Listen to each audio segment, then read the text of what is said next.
Muy bien, amigas y amigos, tal cual como les comenté en la primera parte del programa, Ali Daniels es el director ejecutivo de la ONG Acceso a la Justicia y es nuestro primer invitado. Bienvenido a la entrevista. Muchas gracias. Qué tremendo rollo durante los últimos días con Maduro ripostándole a la Unión Europea, porque la Unión Europea emitió sanciones que tienen que ver con personas que desde Europa consideran han violado gravemente los derechos humanos de los venezolanos. Y resulta que yo veo un informe de Provea en el que se señala que durante los últimos meses ha habido más muertos a manos de fuerzas irregulares dependientes del Estado que muertos a causa de la pandemia del coronavirus, y esto de las ejecuciones extrajudiciales es apenas uno de los asuntos criticados al régimen de Nicolás Maduro. ¿Por qué Nicolás Maduro? Y esta es la primera pregunta, quizás demasiado cargada de política. ¿Por qué Nicolás Maduro, habida cuenta de tantos casos que conocemos, piensa que Europa se puede callar la boca si no él interrumpe la posibilidad de una negociación? ¿Es que son falsas? ¿Son infundadas las indicaciones de violaciones a derechos humanos? No son infundadas y además la Unión Europea, dentro de los principios que la rigen, tiene la obligación de velar por los derechos humanos. Los derechos humanos son un eje transversal de las políticas de los organismos internacionales, dentro de los cuales está la Unión Europea. La Unión Europea tiene, por ejemplo, un tribunal de derechos humanos, de modo que el señalar que no es materia sobre la cual debe pronunciarse la Unión Europea es absolutamente falso, porque la violación de derechos humanos es una preocupación universal. Entonces, en ese sentido, el que se diga, por ejemplo, en el informe de Provea, que de enero a septiembre del año pasado hubo más de 1.600 ejecuciones extrajudiciales, ¿no? Y en todo lo que va de pandemia hay reconocidas por el régimen 1.200 muertes, te está diciendo que es más letal, ¿no? Sí. Y en ese sentido es lamentable, y además a mí no me gusta mucho la expresión ejecuciones extrajudiciales, porque aunque técnicamente es lo correcto, en realidad lo que está diciendo es que en Venezuela se está aplicando la pena de muerte, pena que fue abolida en Venezuela en el siglo XIX. Entonces, el hecho de que se diga que un policía tiene la capacidad para ser juez y parte y además ejecutar a una persona simplemente porque a él le parezca, esto es retrotraer a Venezuela a la barbarie misma. Entonces, en ese sentido, lamentablemente el hecho de que la Unión Europea diga que existen elementos fundados para decir que hay una sistemática aplicación de la pena de muerte en Venezuela es simplemente decir la realidad. De hecho, tanto es real que no lo pueden negar. Es decir, las ejecuciones extrajudiciales están aquí, se están cumpliendo y el gobierno no tiene manera de decir que no es así. Pero fíjese usted que el fiscal electo por la antigua constituyente, que fue tan cuestionada por el origen ilegítimo, me refiero a Tarek William Saab, dice recurrentemente que están judicializados muchos funcionarios que han estado detrás de la comisión de excesos, bueno, letales, es decir, de estos asesinatos, de estas aplicaciones de pena de muerte. En la Comisión de Verificación de Hechos de la ONU se señala más de 40 personas, pero además de distinto rango, ¿no? La mayoría de ellos peces gordos. Estos procesos que lleva adelante Tarek William Saab realmente abarcan, digamos, la expectativa, según usted crea, de impartir justicia a esos asesinatos. Para nada, se trata de una escenografía, se trata de una presentación, simplemente una carátula que se está dando, donde casos viejos, casos antiguos, que además no representan la totalidad, estoy hablando de un poco más de 1.000 expedientes, y si yo le digo a cualquier venezolano, mira, en Venezuela solamente hay 1.000 expedientes de violación de derechos humanos, te va a decir, pero si aquí en la Alcabala de hace 5 minutos me acaban de pedir una plata, eso es parte de las violaciones cotidianas permanentes que los venezolanos padecemos. Entonces, en ese sentido, el que se diga que por 1.000 expedientes que se han reanimado y que además solo involucran, y esto es lo más importante, solo involucran a personal subalterno, que se diga que porque se está jugando a personal subalterno por violaciones de derechos humanos en Venezuela se sancionan las violaciones, eso obviamente no es así, porque la misión de determinación de hechos y la Corte, y esto es importante, la Fiscalía de la Corte Penal habló de los máximos responsables.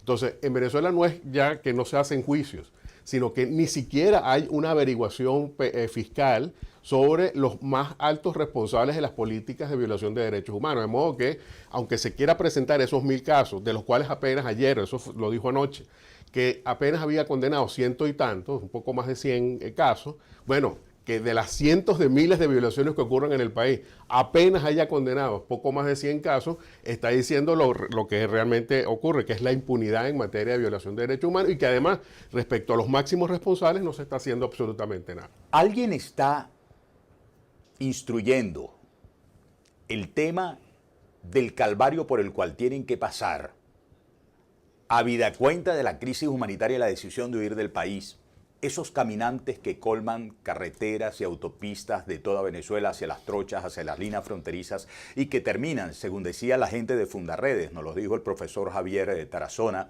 víctimas, muchas de las mujeres, por cierto, de acoso sexual o abuso o perpetración de violaciones, en todo caso extorsión económica, maltrato a manos de algunos funcionarios policiales o militares? ¿Eso se está instruyendo? ¿Eso va a ir a engrosar las causas? Bueno, ha habido varias organizaciones que han llevado el tema a la Corte Penal. Ahora, ¿cuál específicamente? No lo sabemos porque justamente por las razones que ya todo el mundo sabe en Venezuela, este tipo de situaciones no se pueden informar públicamente y las comunicaciones que se mandan, de acuerdo con el artículo 14 del Estatuto de Roma, son confidenciales. Es decir, la Fiscalía no puede revelar quién está mandando información justamente para proteger a los que están denunciando, porque como sabemos, si una persona dice aquí que está denunciando ante la Corte Penal, es susceptible de que sea perseguida, amenazada, como son amenazadas cualquier persona que denuncia una violación de derechos humanos aquí.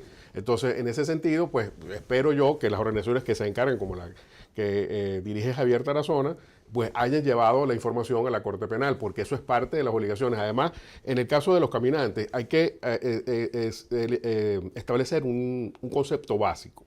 En la Declaración de Cartagena señala que cualquier persona que salga de su país, porque en ese país hay violaciones masivas de derechos humanos, esa persona deja de ser inmigrante y pasa a ser un refugiado, independientemente de que esa persona sea o no perseguida.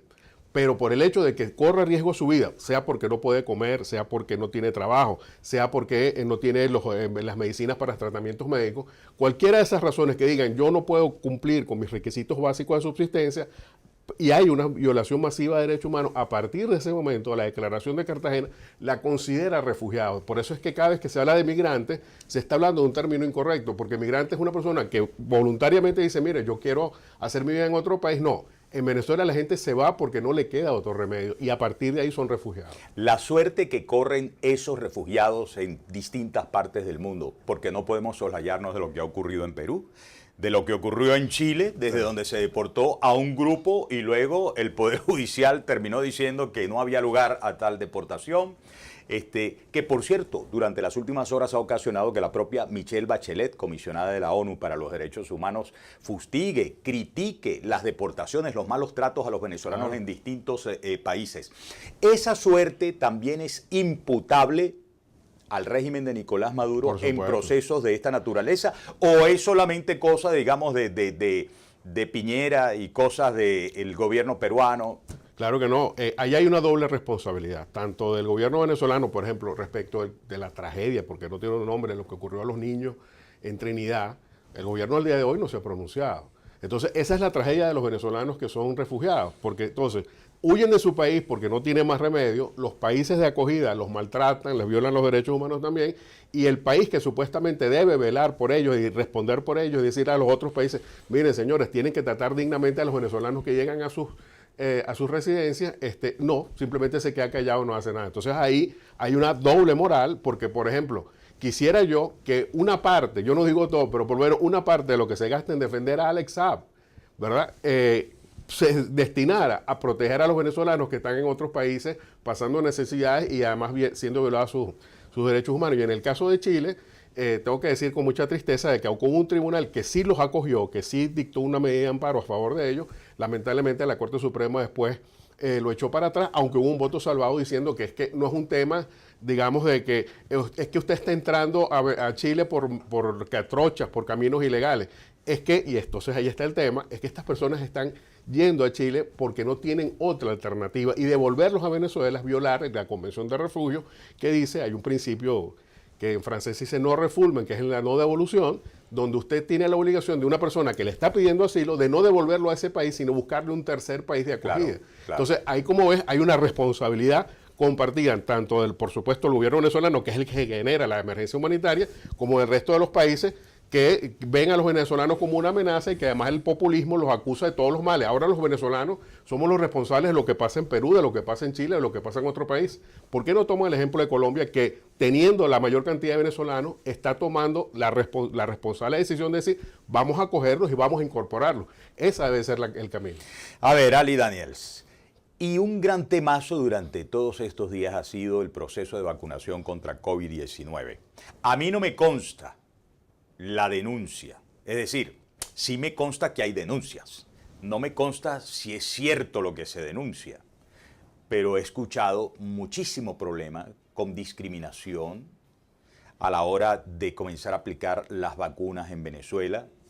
Bueno, el escandalazo de Argentina, el escandalazo de Perú, parece que se replica en Venezuela, con algunos diputados de esa Asamblea Nacional electa en el 6 de diciembre, en esa cuestionada elección, y pues con algunos grandes personajotes, ¿no? Sobre todo el mundo militar, dejando por fuera a los sanitarios y dejando por fuera a las poblaciones de mayor riesgo. Esa es una denuncia que he escuchado. ¿Esto comportaría violación de derechos humanos también? ¿Sí o no? Nada más. Sí, no, sí. Por supuesto. Grave. Y grave, porque es una discriminación. ¿Y usted le va a caer a eso también? Bueno, obviamente son tantos los frentes, pero lo estamos denunciando en este momento. Entonces, dejémoslo de abreboca para la segunda parte de nuestra conversación con Ali Daniels, amigas y amigos. Él es el director de la ONG Acceso a la Justicia. Paren la oreja, ya venimos con más, ¿ah?